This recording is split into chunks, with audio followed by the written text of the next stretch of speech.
Yeah, so in terms of discussing treatments where, the classic first line is something like carbamazepine, and knowing that, things like the cannabidiol has been approved for epilepsy, are we going to start seeing it used? I mean, the reality is in all types of pain, we have patients coming in having tried it off-label.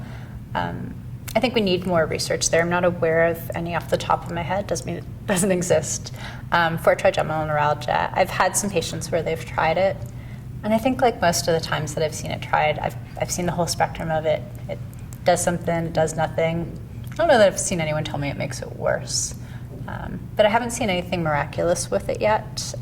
But again, there's so many different ways that you can take it that I think we just need the research there.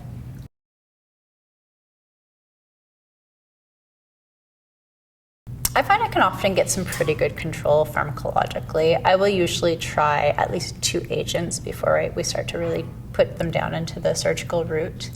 And sometimes it comes down to patient preference. Some patients, the idea of being on a pill is worse than having some sort of surgical procedure.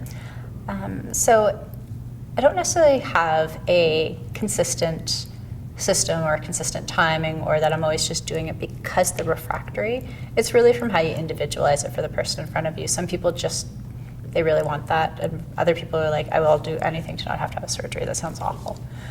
Yeah, so I think it's definitely something that we see done very often, and I often have people come to me after they've already had the surgery, so I'm seeing them in retrospect when they're still having pain because the surgery wasn't completely successful.